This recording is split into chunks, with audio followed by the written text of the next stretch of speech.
ನಲ್ಲ ಸಿನಿಮಾದಲ್ಲಿ Sudeep sir character name Prashanth ಅಂತ. ಅದಕ್ಕೆ ಪ್ರೀತಿಯಿಂದ ಪಚ್ಚಿ ಅಂತ ಕರೀತಾರೆ. ಸೊ ಪಚ್ಚಿ ಅನ್ನೋ ಪಾತ್ರನ ಇಲ್ಲಿಗೂ ತರಬಹುದಾಗಿತ್ತು. ಪಚ್ಚ ಯಾಕೆ? ಕಿಚ್ಚ ಮತ್ತು ಪಚ್ಚ ಈ ಒಂದು ಒಂದು ಸಾಮ್ಯತೆ ಇರಲಿ ಅನ್ನೋ ಕಾರಣಕ್ಕೆ ಹೇಗೆ ಅಂತ? ಇಲ್ಲ ಅದು ವಿವೇಕ್ ಅವರು ಬರೆದಾಗ ಪ್ರಶಾಂತ್ ಅಂತಾನೆ ಇತ್ತಿದ್ದು ಕ್ಯಾರೆಕ್ಟರ್ ಹೆಸರು. ಅದರಲ್ಲಿ ಅವರು ಪಚ್ಚ ಅಂತ ಕರೀತಾರೆ ಅವ್ರ ಫ್ರೆಂಡ್ಸ್ ಎಲ್ಲ ಅವ್ರನ್ನ. ಸೊ ನಾವು ಹಿಂದೆ ಅವ್ರು ಮಾಡಿದ್ದು ಪಚ್ಚಿ ಕ್ಯಾರೆಕ್ಟರ್ ಅದೆಲ್ಲ ಯಾವುದು ನೆನೆಸ್ಕೊಂಡಿಲ್ಲ ಆ ಟೈಮಲ್ಲಿ. ಬಟ್ ಸ್ಕ್ರಿಪ್ಟ್ ಡಿಸ್ಕಷನ್ ಟೈಮಲ್ಲಿ ಯಾರೋ ಇದನ್ನು ನೋಟಿಸ್ ಮಾಡಿ ಹೇಳಿದ್ರಲ್ಲಿ ಕಿಚ್ಚ ಆ್ಯಂಡ್ ಪಚ್ಚ ಆಗಿಬಿಡುತ್ತಲ್ಲ ಈಗ. I said so nice, but ಅದು ಒಳ್ಳೇದಲ್ವಾ ಅಂತ ನಂಗೆ ಅನಿಸ್ತು. So we V very happy. ಅದು ನಾನು ಹೇಳ್ದಂಗೆ ಕೆಲವೆಲ್ಲ ಒಂದು ರೀತಿ ಕೂಡಿ ಬಂದಿದೆ. ಅದೆಲ್ಲ ಒಂದು ಬ್ಲೆಸ್ಸಿಂಗ್ ಆಗಿ ನಾನು ಅನ್ಕೋತೀನಿ. ಅದೇನೋ ಒಂದು ಸೈನ್, ಒಂದು ಗುಡ್ ಓಮನ್ ಥರ. So it was not intentional. ಸರಿ, ಇನ್ನು ಸಿನಿಮಾದ ಕಥೆ ವಿಚಾರಕ್ಕೆ ಬರೋದಾದರೆ, ಮೈಸೂರು ಅಂತಂದರೆ ನೆನಪಾಗೋದು ಅರಮನೆ ಇದೆ, ಅಂಬಾರಿ, ಅಲ್ಲಿನ ವಾತಾವರಣ, ಬೆಟ್ಟ, ಚಾಮುಂಡಿ ಬೆಟ್ಟ ಎಲ್ಲ ನೆನಪಾಗುತ್ತೆ. ಅದನ್ನು ಹೊರತುಪಡಿಸಿ ಈ ಥರದೊಂದು ಆ್ಯಂಗಲ್ ಇರೋ ಕಥೆನ ಯಾರು ಊಹೆನೇ ಮಾಡಿರಲಿಲ್ಲ. ಸಾಮಾನ್ಯವಾಗಿ ಮಾಫಿಯಾ ಅಂದ ತಕ್ಷಣ ಎಲ್ಲ ಬೆಂಗಳೂರು ನೋಡ್ತಾರೆ ಹೊರತು ಮೈಸೂರು ಕಡೆ ಯಾರು ತಿರುಗಿ ನೋಡ್ತಾ ಇರಲಿಲ್ಲ. ಅಂಥ ಕಥೆಯನ್ನು ತರುವಂಥದ್ದು ಎಷ್ಟು ಕಷ್ಟ ಆಯಿತು ಅಂತ? ಅಲ್ಲ, ಕಷ್ಟ ಏನಿಲ್ಲ. ಬಿಕಾಸ್ ನೀವು ಅವಾಗ ಹೇಳ್ದಂಗೆ ವಿವೇಕ್ ಅವರು ತುಂಬ ಚೆನ್ನಾಗಿ ಕಥೆನ ಮೊದಲೇ ಹೆಣೆದಿದ್ರು. ಆಮೇಲೆ ಮಾಫಿಯಾ ಅಂತ, ಈ ಸಿನಿಮಾ ಮಾಫಿಯಾ ಸಿನಿಮಾ ಅಂತ ಏನಲ್ಲ ಆ್ಯಕ್ಚುಲಿ. ಬಿಕಾಸ್ ಮೈಸೂರನ್ನ ತುಂಬ ಸುಂದರವಾಗಿ, ಬಿಕಾಸ್ ಅವರು ಮೈಸೂರು ಆದ್ದರಿಂದ ಅವರು ವಿವೇಕ್ ಅವರು ತುಂಬ ಚೆನ್ನಾಗಿ ಎಲ್ಲ ಗಲಿಗಳು ಓಡಾಡಿರ್ತಾರೆ. ಸೊ ಹಾಗಾಗಿ ಮೈಸೂರನ್ನ ತುಂಬ ಚೆನ್ನಾಗಿ ತೋರಿಸಿದ್ದಾರೆ. ಹಂಗಂತ ಎಲ್ಲರೂ ತೋರಿಸಿದ್ದಾರೆ. ಬಟ್ ಇದನ್ನು ಇನ್ನೊಂದು ಸ್ವಲ್ಪ ಪ್ರಾಬ್ಲಿ ಎಕ್ಸ್ಟ್ರಾ ಕೇರ್ ತೊಗೊಂಡು, ಈಗ ಮೈಸೂರಿನ ಕಥೆ ಆಗಿರೋದ್ರಿಂದ ಮೈಸೂರಿನ ಈಚ್ ಆ್ಯಂಡ್ ಎವ್ರಿ ಸ್ಟ್ರೀಟ್ಸ್ ಅಥವಾ ನಾವು ಶೂಟ್ ಮಾಡೋ ಜಾಗಗಳನ್ನ ತುಂಬ ಚೆನ್ನಾಗಿ ತೋರಿಸಿದ್ದಾರೆ. ಸೊ ಹಂಗೆ ಹೊರತು ಏನಿಲ್ಲ. ಬಿಕಾಸ್ ಮೈಸೂರು ಎಲ್ಲರಿಗೂ, ಯಾರಿಗೂ ಇಷ್ಟ ಅಲ್ಲ ಮೈಸೂರು ಹೇಳಿ, ಎಲ್ಲರಿಗೂ ಇಷ್ಟ. ಸೊ ನಮಗೆ ಮೈಸೂರದೇ ಒಂದು ರೂಟೆಡ್ ಕಥೆ ಸಿಕ್ಕಿರೋದ್ರಿಂದ ಅಲ್ಲಿ ಹೋಗಿ ಮಾಡಿದ್ದು ಇದನ್ನು. ಸೊ ಇದೆಲ್ಲ ಕ್ರಿಯೇಟಿವ್ ವಿವೇಕ್ ಅವ್ರಿಗೆ ಹೋಗಬೇಕು. ಯಾಕಂದರೆ ಅವರು ಕತೆ ಬರ್ಕೊಂಡು ಬಂದಾಗೇ ಮೈಸೂರು ಬ್ಯಾಕ್ ಡ್ರಾಪಲ್ಲಿ ಏನು ನಡೀತದೆ ಅಂದರೆ ನೈಜ ಘಟನೆ ತೊಗೊಂಡು ಸ್ವಲ್ಪ ಅದ್ರ ಪ್ರಕಾರ ಸಿನಿಮಾ ಮಾಡ್ಕೊಂಡು ಮಾಡಿರೋದು. ಸರ್, ಇವತ್ತಿನ ಕಾಲಘಟ್ಟಕ್ಕೆ ತುಂಬ ಹತ್ತಿರವಾದಂಥ ಕಂಟೆಂಟ್ ಅನಿಸುತ್ತೆ. ಯಾಕಂದರೆ ಮ್ಯಾಂಗೋ ಪಚ್ಚ ಅಂತ ಇಟ್ಟಿದ್ದೀರಾ. ಸೊ ಮ್ಯಾಂಗೋ ಅಂತ ತಕ್ಷಣ ಒಂದಷ್ಟು ಜನಕ್ಕೆ ಗೊತ್ತು, ಅಂದರೆ ಮಾರ್ಕೆಟಿಗೆ ಹೋಗ್ತದೆ ಮೈಸೂರು ಮ್ಯಾಂಗೋ ಅಂತ ಕರೀತಾರೆ. ಆ ಥರದ್ದೆಲ್ಲ ಒಂದಷ್ಟು ಜನಕ್ಕೆ ಗೊತ್ತಿರುತ್ತೆ ಆ ವಿಚಾರ. ಸೊ ಆ ಸಬ್ಜೆಕ್ಟ್ ತಗೊಳ್ಳೋದು ತುಂಬ ಸೆನ್ಸಿಬಲ್ ಸಬ್ಜೆಕ್ಟ್ ಅದನ್ನು. ಸೊ ಮೊದಲ ಸಿನಿಮಾಗೆ ಈ ಥರದ್ದೆಲ್ಲ ರಿಸ್ಕ್ ಮತ್ತು ಆ ಥರದ್ದೆಲ್ಲ ಯೋಚನೆಗಳಿತ್ತ ಅಂತ? ಭಾಳ ಸೆನ್ಸಿಟಿವ್ ಟಾಪಿಕ್ ಅದು ಖಂಡಿತ ಹೌದು.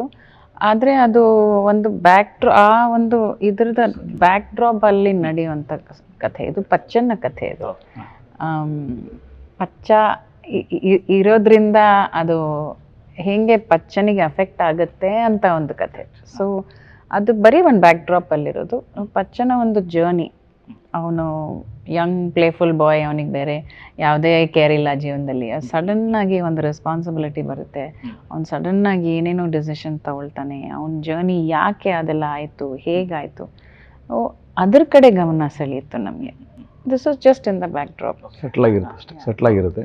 ಆಮೇಲೆ ಫಸ್ಟ್ ಆಫ್ ಆಲ್ ಹೇಳ್ಬೇಕು, ದೇವರನ್ನ ನಮ್ಗೆ ಗೊತ್ತಿರಲ್ಲ ಮ್ಯಾಂಗೋ ಅಂದರೆ ಅಂತ. ನಿಮ್ಗೆ ಅಟ್ಲೀಸ್ಟ್ ಗೊತ್ತಿಲ್ಲ, ನನಗಂತೂ ಗೊತ್ತಿರಲಿಲ್ಲ.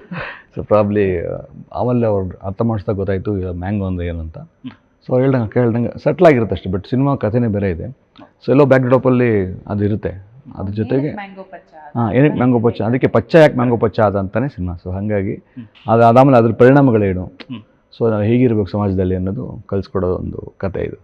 ಸರ್, ಇನ್ನು ದಿನನಿತ್ಯ ಸಂಚಿತ್ ಅವ್ರನ್ನ ಮನೇಲಿ ನೋಡ್ತಾ ಇದ್ರಿ. ಬಟ್ ಆನ್ ದಿ ಸ್ಪಾಟ್ ಅಂದರೆ ಸಿನಿಮಾ ಶೂಟಿಂಗ್ ಸಂದರ್ಭದಲ್ಲಿ ನೀವು ಹೋದಾಗ, ಸೊ ಯಾವ ಸೀನ್ ನಡೀತಿತ್ತು ಆ ಸಂದರ್ಭದಲ್ಲಿ ಈ ಮಟ್ಟಿಗೆ ಆ್ಯಕ್ಟ್ ಮಾಡ್ತಾರ ಅಂತ ಅನ್ಸುತ್ತಲ್ಲ?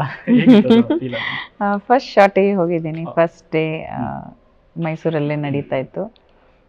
ಅವ್ನು ಭಾಳ ಕಾನ್ಫಿಡೆನ್ಸಲ್ಲಿ ತುಂಬ ಮುದ್ದಾಗಿ ಕಾಣ್ತಾ ಇದ್ದ ಸ್ಕ್ರೀನಲ್ಲಿ. I was sitting behind the monitor. ಅವ್ನು ನಾನು ನೋಡಬಾರ್ದು, ಸಪೋಸಿಂಗ್ ಅವನಿಗೆ ತುಂಬ ಕಾನ್ಷಿಯಸ್ ಆಗ್ತಾನೆ ಏನು. ಆಮೇಲೆ ಶಾರ್ಟ್ ತೆಗಿಯೋಕ್ಕೆ ಮುಂಚೆ ಅವ್ನಿಗೆ ಹುಡುಕ್ತಾ ಇದ್ದಾನೆ, ಅತ್ತೆಯಲ್ಲಿ ಅಂತ. ನಾನು ಇಲ್ಲೇ ಇದ್ದೀನಿ, ಕಮ್ ಸಿಟ್ ಪ್ರಾಪರ್ಲಿ ಅಂತ, ಇಲ್ಲಿ ಬಂದು ಕೂತ್ಕೊಳ್ಳಿ ಅಂತಂದ. ಸೊ ಅವಾಗ ಅನಿಸ್ತು, ಓಕೆ ಧೈರ್ಯವಾಗಿದ್ದಾನೆ, ಕಾನ್ಫಿಡೆನ್ಸ್ ಇದೆ ಅವನಿಗೆ. ತುಂಬ ಖುಷಿ ಆಯಿತು.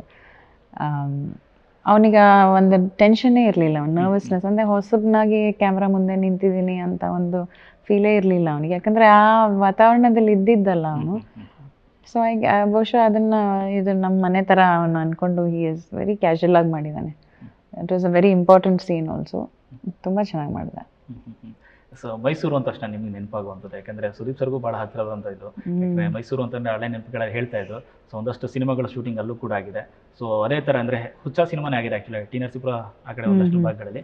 ಸೊ ಇದು ಅದೇ ಥರ ಟ್ರೈ ಆಗಿದೆ, ಒಂದಷ್ಟು ನೋಡಿದಂತಹ ಜಾಗಗಳನ್ನು ಪಚ್ಚದಲ್ಲಿ ತೋರಿಸೋದು. ಇಲ್ಲ, ನನಗೆ ಮೈಸೂರು ಅಂದರೆ ಚಾಮುಂಡಿ ತಾಯಿ, ಆಮೇಲೆ ಮತ್ತೆ ಪಚ್ಚ ಅಂತಲೇ ಬರುತ್ತೆ. ಮೈಸೂರ ಗ್ರೀನರಿ, ಅದರದ್ದು ಹೆರಿಟೇಜು, ದಸರಾ. ಸೊ ಯಾವಾಗಲೂ ಅದರದ್ದು ಒಂದು ಶಾಂತವಾಗಿರೋ ಒಂದು ಸಿಟಿ. ನಾನು ಯಾವಾಗಲೂ ಹೇಳ್ತಿದ್ದೆ ದೀಪು, ನಾವು ವಯಸ್ಸಾದ್ಮೇಲೆ ಮೈಸೂರಿಗೆ ಶಿಫ್ಟ್ ಆಗೋಣ. ಅವ್ರಿಗೆ ಇಷ್ಟ ಆಗಲ್ಲ, ಯಾಕಂದರೆ ಅವ್ರಿಗೆ ಸ್ವಲ್ಪ ಎಲ್ಲ ಎನರ್ಜೆಟಿಕ್ ಆಗಿರಬೇಕು, ಸ್ಲೋ ಆಗಿ ಸೈಲೆಂಟ್ ವಾತಾವರಣ ಅವರು ಜಾಸ್ತಿ ಇಷ್ಟಪಡಲ್ಲ. Once in a while of course ನಾವು ಹಾಲಿಡೇಸಿಗೆ ಬರ್ಬೋದು, but to permanently stay there. So I love Mysuru so much. ತುಂಬ ಇಷ್ಟಪಡ್ತೀನಿ ನಾನು. ನನ್ನ first visit to Mysuru was with ನನ್ನ ತಂದೆ ತಾಯಿ ಅವ್ರು ಕರ್ಕೊಂಡು ಹೋಗಿದ್ದು. ಅದು ನಾನು ಐ ಮಸ್ಟ್ ಬಿನ್ 5 or 6 ಅಷ್ಟೇ. ಅವಾಗ ಸಿದ್ಧಾರ್ಥ ಹೋಟ್ಲಲ್ಲಿ ನಾವು ಉಳ್ಕೊಂಡಿದ್ದು ನೆನಪಿದೆ ನನಗೆ. ಝೂವಿಗೆಲ್ಲ ಹೋಗಿದ್ವಿ, ಪ್ಯಾಲೇಸ್ ಎಲ್ಲ ನೋಡ್ಕೊಂಬಂದ್ವಿ. ತುಂಬ ಚೆನ್ನಾಗಿದೆ, ಎಂಥ ಬ್ಯೂಟಿಫುಲ್ ಹೆರಿಟೇಜ್ ಸಿಟಿ ಅಲ್ವಾ. Very nice.